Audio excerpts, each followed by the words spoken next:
Hi guys, welcome back to our video again. So in this video, we are heading out for a short trip. To be precise, a 2-day, 1-night trip at Kluang, which is one of the towns that is within the state of Johor. Wow.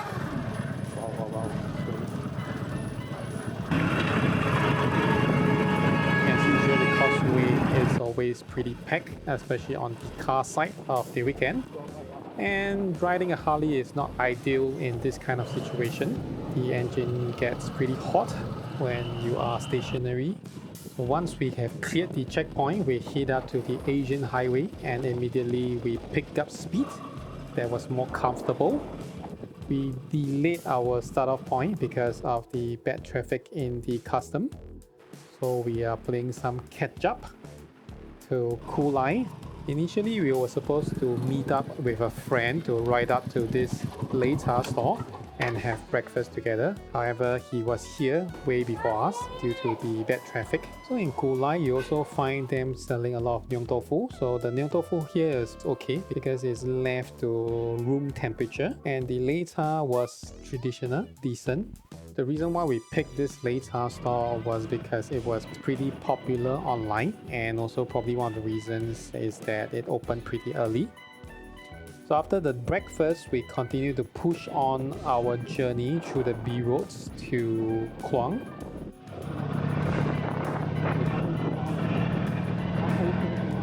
So following the B road, we came to this junction and realized that there is a trick to bypass the traffic light, which will save us probably like at least 5 minutes just to wait for the traffic light to turn green again. We realized that the pace has actually slowed down as there are more traffic once you are approaching close to the town. So once we enter the town, I pretty much get a little bit lost because of all the multiple left turn and right turn. And we realized that I actually entered the wrong hotel because there are two hotels that share the same name. But nevertheless, my friend took over the lead and lead us to the accommodation.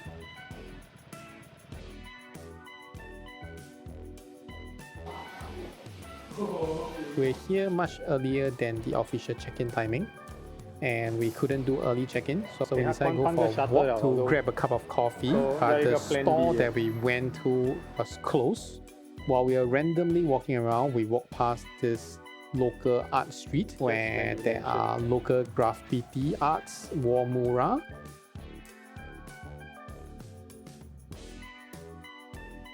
So we happened to spot this interesting cafe and we decided to just grab our coffee here.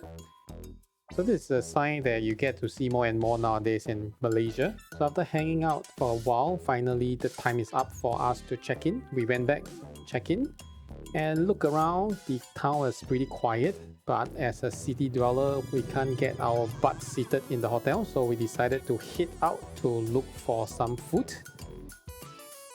And we came to this roast meat store, which they only does takeaway. And if you wish to enjoy it immediately, the only way you can do it is eat it on the roadside. So we wish to check out this traditional pastry store further down the alley, but we got distracted by the durians. 这你们自己的果园是吧？哦，是我的亲戚的，哦，OK，我又打又帮忙拜拜。哦，这是那个卖那个月饼的吗？老鼠月饼。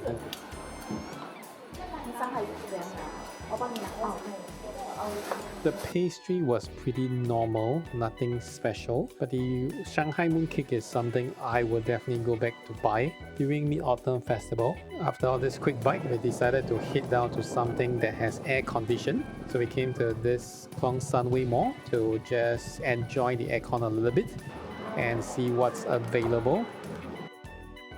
So this is a very decent mall where you can get almost anything you need, and there are a few shopping components. I guess a Singaporean will like it. And to my surprise, you can even find Ducati merchandise here. I'm not sure about the authenticity, but it is interesting.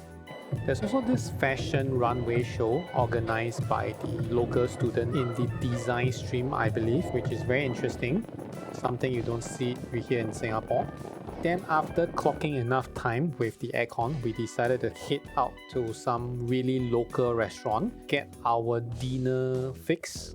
This is one of the restaurants that was highly recommended online. I would say that nothing really stand out. It's just that nostalgic feel of ordering without a menu. The way you order in this kind of restaurant is really interesting. You just throw out what you want and they'll tell you whether they have it or not. Next stop, we decided to get our durian fix done because it's durian season. But however, we came across this street with this very interesting war mural that stated Kluang man. Then I found out that Kluang is actually bad in Melayu.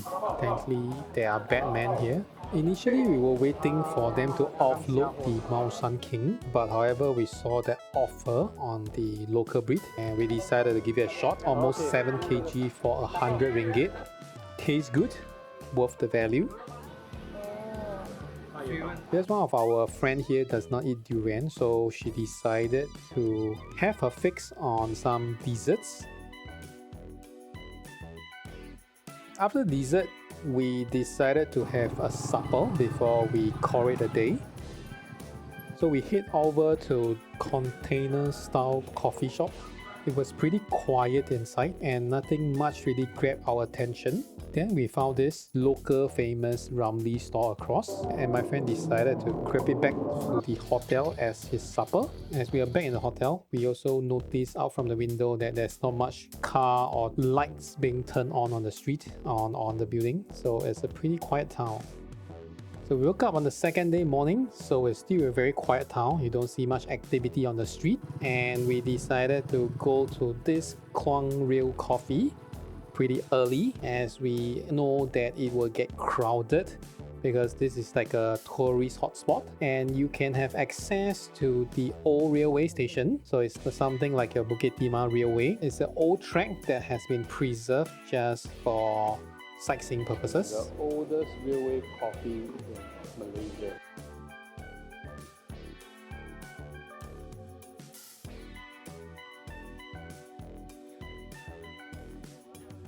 So we ordered some of the coffee, bread and some breakfast like noodle. I would say pretty decent, very Nanyang, very Malaysian style kind of breakfast.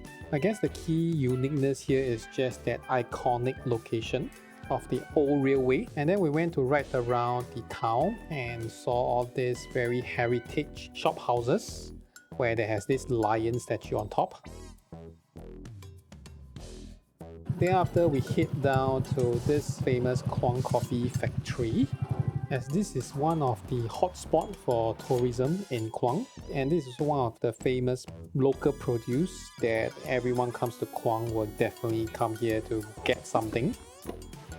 Nothing caught our eye, so we did not grab any of these souvenirs home, but we decided to give it a shot at its cafe. The coffee is pretty interesting, it's pretty pure, not like your Nanyang coffee. And luckily we were here pretty early. Once the tour bus load is here, pretty much you can see that the whole place is packed up. After the coffee factory visit, we decided to head back to this temple that we have passed by earlier. It was pretty crowded, so out of curiosity we went in and checked out what's happening and what it's all about.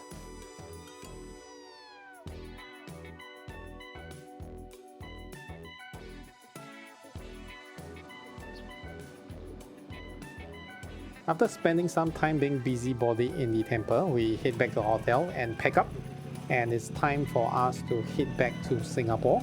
But before leaving the town, we decided to head off to this locally famous beef ball or beef noodle store to give it a shot. The food there was pretty interesting. You get your beef ball, beef rendang and beef noodle, and surprisingly the beef rendang tastes the best of the three. So we also spotted a durian seller along the way while we are heading back after our lunch. So we wasn't done yet in this town because we still have some time to queue. So we decided to explore a little bit more by heading into one of the mountain. I believe it's a national park where there is a hidden cafe right inside this park. But however, it is a upslope battle where you have to hike a little bit on a proper pavement and cross some obstacle before you can reach to this cafe. It's basically like a camping style cafe where everything is outdoor. It's really good for the vibe, but I don't think it will be enjoyable in a hot afternoon or an early dawn or evening where there might be a lot of mosquito flying around. The offering is pretty decent for this kind of simple setup. It is just that it's a little bit pricey. If you are not intending to take photo and flex that glamping kind of vibe on your socials. To me, the plus point is really the nature park where you can see interesting primates and squirrel while we are on our way out.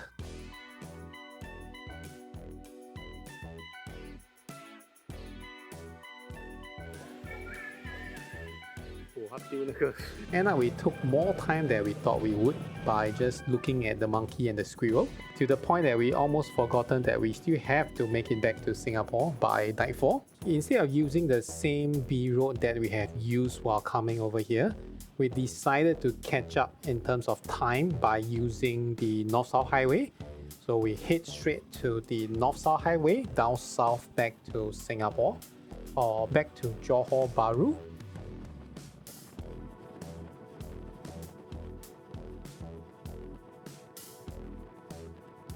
So after enjoying the breeze and a decent pace back to Johor Bahru, so we decided to grab an Italian dinner before we crossed the border.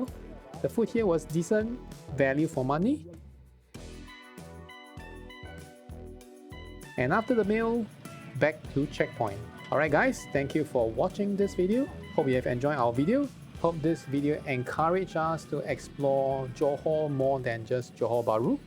Thank you for watching this video. See you in the next one. Bye bye.